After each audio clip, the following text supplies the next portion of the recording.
Ladies and gentlemen, Merry Christmas! Welcome back to Added Time FPL, our weekly fantasy Premier League football podcast. And yes, even if it's Christmas, we don't take a week off. We're here to deliver content for you because it's what we care about. So if you are here for the news, if you are here for the first time, welcome. Please subscribe to the channel, leave a like on the video, and comment down below on your team selection or captain choice for this week. Also, hello to everyone listening on Spotify. We do have a podcast on there and on Apple Podcasts. Yeah, growing nice and steadily. But yes, it's Christmas. I have a very average green t-shirt to lighten the mood, and Mike has gone full out, and I seriously need to up my game. This is just what I wear during Christmas time. No, I'm a but this is the Christmas thing. elf. Mike carries the attire, I carry the points, so it's just the way it is. Thanks for that. Thanks for that. The less we think about my points, the better. But one thing I do want to ask you is like, what the hell is happening in Manchester City? How long? I know you have a plan, and you think that you've been planning for these game weeks coming up, these 3 good ones. But what the hell is happening at Manchester City? From an FPL perspective, I'm shook. I know that I said last week that Haaland has had some issues with Pep, and that's kind of translated to a bit more over the last few days, where Pep outright said Haaland's wrong in his accusations that he's been making. So there's definitely some tension there, but also Pep, like, you don't really have a backup to the guy, so you kind of have to just play him because you sold your only backup to Atletico Madrid. Silly man. Anyway, nevertheless, Do you Rodri think? is a true Ballon d'Or winner because without the player, the Man City is useless. No, but bro, do you think there's anybody out there that still has Haaland in the FPL team? No, I think those people that would have them in the FPL team are severely. Um, I still have Haaland in my FPL team. I don't know what to do. I don't know why I'm doing it. No, let me tell you why I'm doing it. It's not worth it at all. So don't. I hope you haven't copied me. But I said to myself, you know what? You are holding him for this run of fixtures. For those of you who don't know, Haaland's got 3 upcoming fixtures this week. He's playing Everton at home, and then next week he's playing Leicester. It is away, but nevertheless it's Leicester, and then he's playing West Ham at home. So that's why I've been holding Haaland. Has it been worth it? We'll see. He's got to get There, a hat trick in all three of the games. there are a couple of people who either traded him out, never had him, who are thinking that Saka's injury, we can talk about replacements for him, is the perfect opportunity to bring Haaland in. This guy over here and tried to get us to bring Haaland in for Saka In our as we joint team. wildcarded our joint team. So I kind of put my foot down. I was like, no, this is craziness. Until Pep fixes it. Any other big talking points from this last game week? Quick turnaround? Other than my severe inability to make a proper conscious decision to transfer Haaland out, before I get to the point haulers, I just want to say sad mention to Chelsea, who dropped points over the weekend. Fair play to Everton. Congratulations, Everton. You're helping your rival team win the league. So well done to all of you. Nevertheless, there's quick side note. There's a meme going around where people always say to the Chelsea players, I don't know if you heard Madueke over the weekend, they were like, so Noni, how does it feel to have dropped points in the title race? And he's like, what does What's that mean? What's that?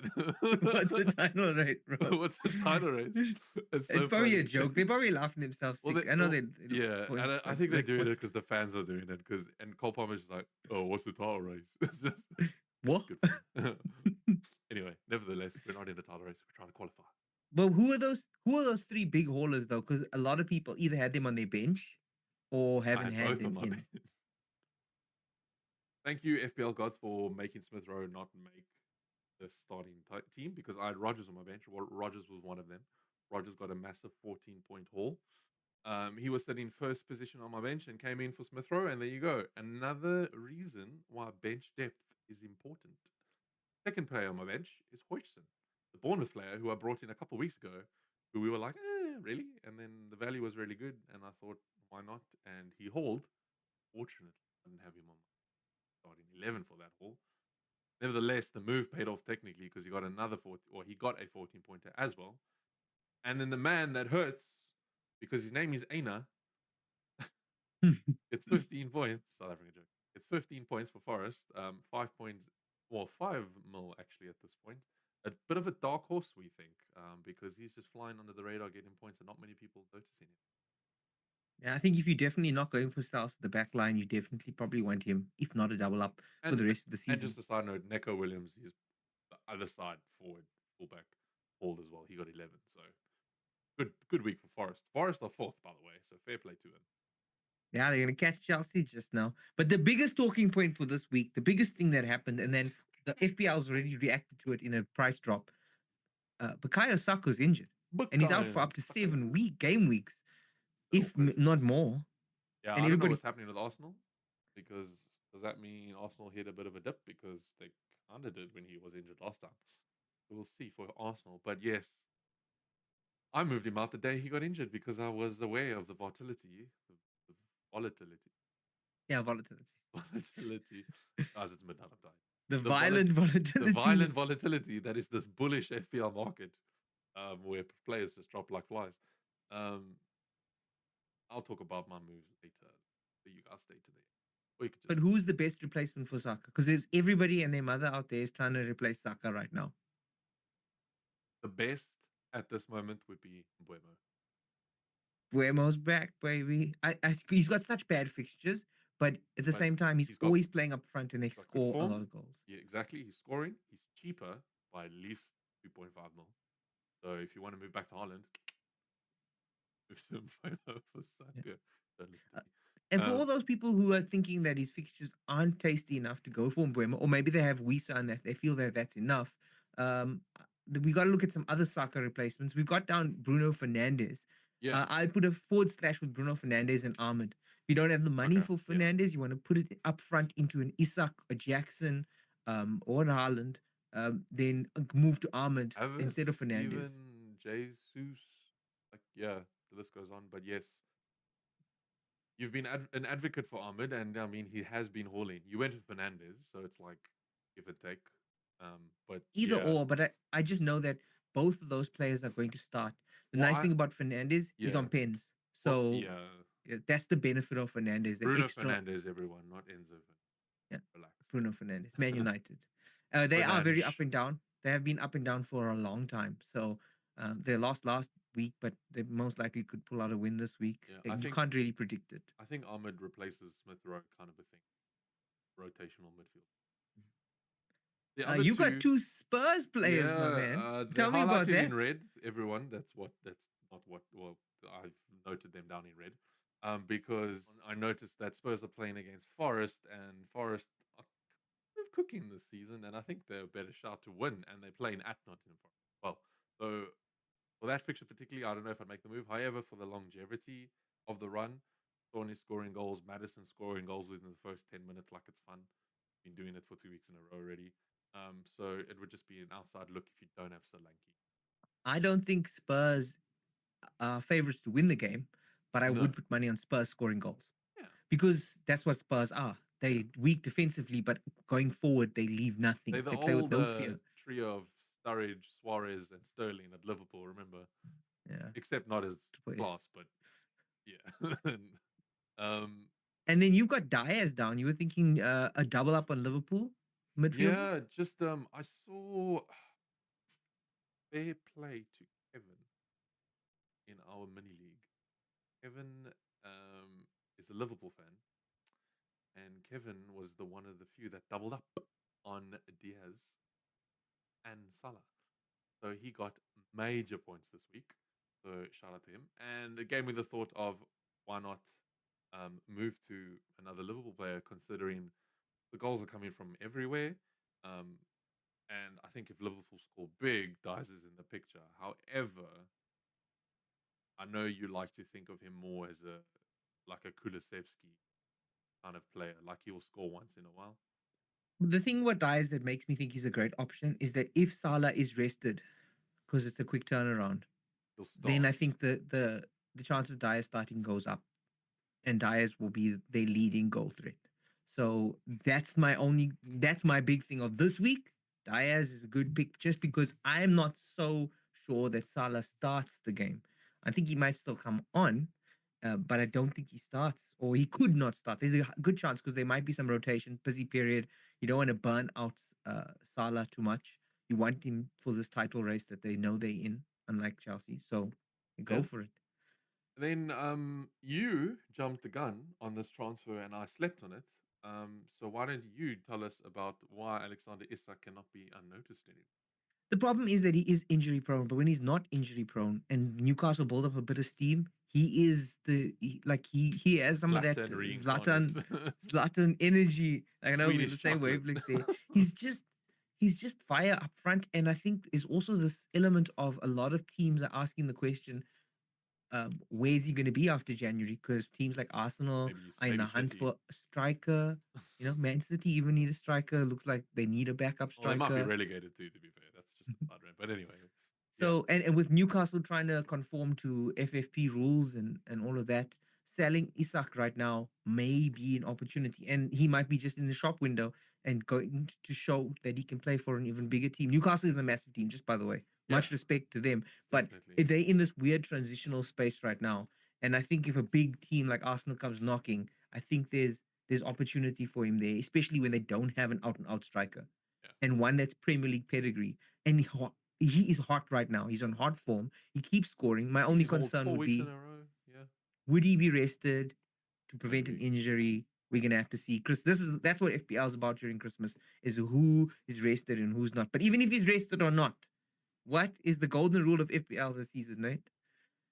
Always captain Salah.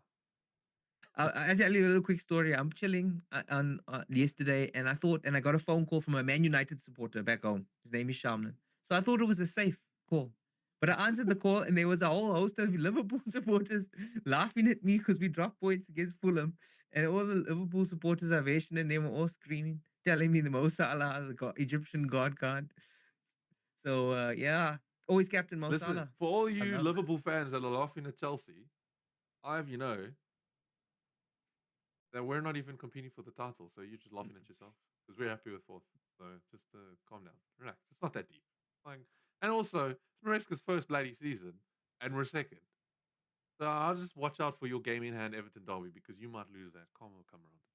Nevertheless, But Salah's golden, Salah and is golden. I hope that he's going to be in the FPL for a while. I hope he's Should going to be. be I in mean, England for a while. renewed his contract. They agreed on financial You terms, never so know. That also could just be they could still come with an offer. Things could still happen, but definitely, it's just definitely. But for Salah now, I is think just he'll see out the season. Definitely. he is undoubtedly the best player in the Premier League right now, and he will go down as a legend. Yeah, Just not for Liverpool but and for the Premier League, Premier but League. FPL. He Yeah, is yeah, FPL pedigree. yeah. He should have been in your team from day one, and you should have just left the captainship on him Exactly. every week. So Pretty if much. you are one of those people that don't want to think about it, sit and forget Salah captain. Nate, what you doing with your team this week though? Give us a So little insight. because of Bukayo Saka being injured, I took him out that night. Didn't waste any time because I had the exact funds to do the move that I wanted to do, and that was to wake up because unfortunately the train in the UK actually did leave me this time and wasn't delayed, and it took Isak with it. So I had to play catch up, and I've run to the next station and I've caught up with the train, and I'm now boarding the Isak train. So I have taken out Saka and Strand Larson, who I had as a as a replacement. Bring in Isak, and who else did you bring in the midfield? That was Diaz. So I doubled up on the Liverpool situation, playing I into think their it's a hands. brilliant move. That Dyer's move this week is brilliant. Thank you. Because like I said, Salah being rested, maybe, possibly, You and got you've your got hands Dyer's in as backup. exactly. It's So brilliant. important. And I think everyone who has brought in Isak is going to be one of the most brought in players this week. You Which go up with them. means statistically that he should blank. But and how the way FPL goes, they punish those.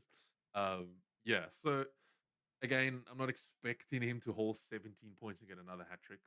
Probably unlikely. However, maybe a goal, maybe some sort of involvement. The way Newcastle are playing now is very direct and through him. Yeah, a good player to have now. He's like the new Holland. You got to have him.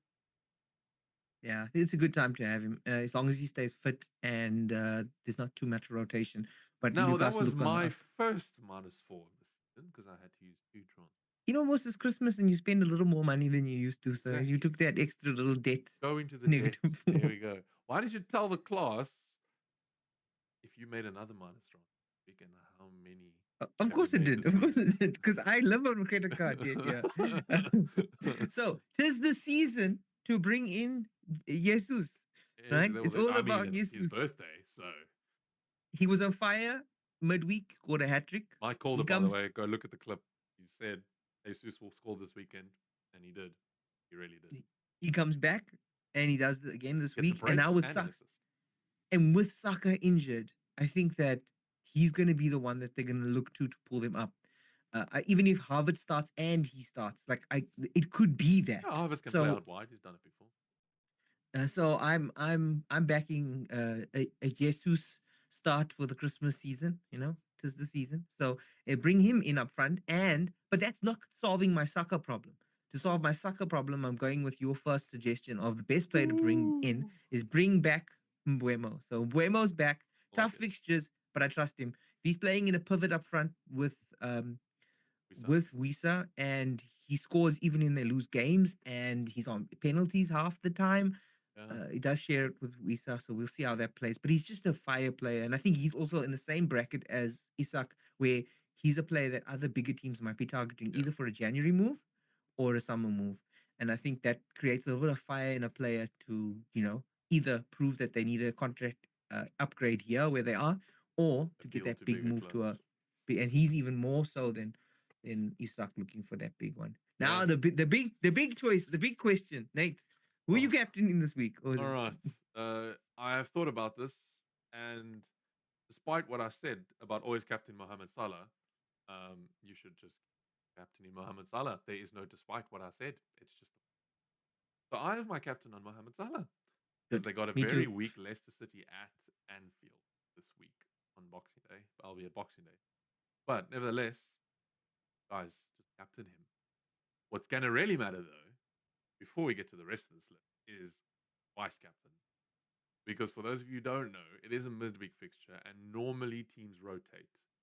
We called one last time with people bringing in Jackson, Mike saying he's going to get rested. He got rested and everyone was depressed. All right, let's not have another depression wave. So make sure you pick your vice wisely. With that being said, don't vice Cole Palmer because it's a midweek fixture and Cole Palmer might not play. Just And then keep I that in tried mind. to vice cap Isak, and he's like, "Well, why are you vicing Isak? It's Because the he's same also good." concept. So it's So very who's the best tricky. vice captain pick then? Well, for me, if you have the double up of Diaz and Salah, I'd vice captain Diaz. However, if you're He's gonna say as something crazy. I'm just gonna say Nate's gonna say something crazy right now. Okay, carry on. hold on to your seats, hold on to your phone, keep your AirPods in your ear. My vice captain is Erling Ireland. Look at this I guy. couldn't even say it with a straight City are face. cooked. Okay, Pep Pep Guardiola has turned to Pep's door. Okay, the blue Manchester City, you drowning in that water. There's no hope. I don't see any Christmas miracles coming. I know you see their fixtures, but I don't know what it's going to take for them to turn this around. And normally, when any team is in this type of run, the only answer is sack the manager. You're not going to sack Pep Guardiola. So what do? You're stuck between a rock and a hard place.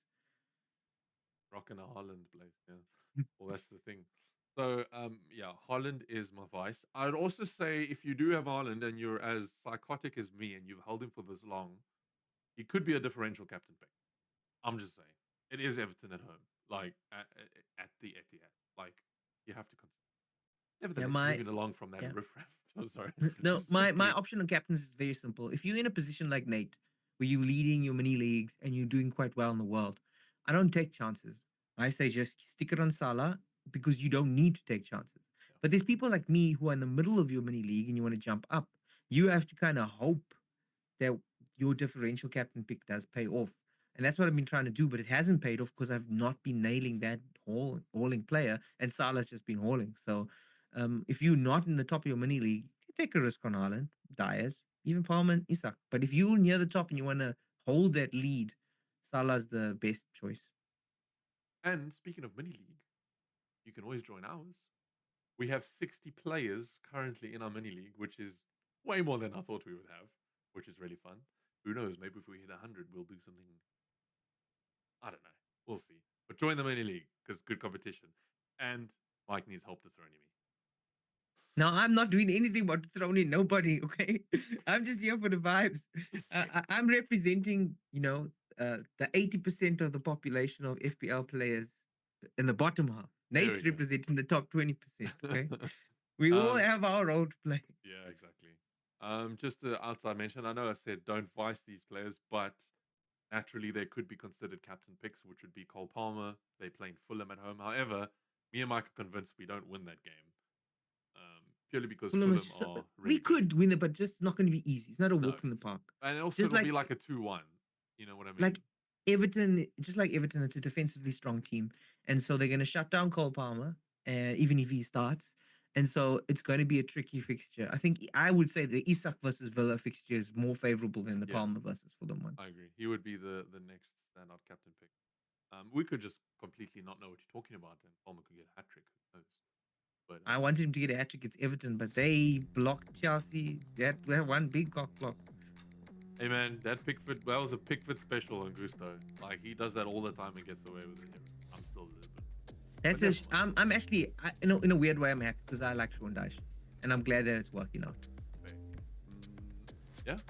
Nevertheless, I think that wraps it all up. Yeah, for our Christmas podcast FPL special.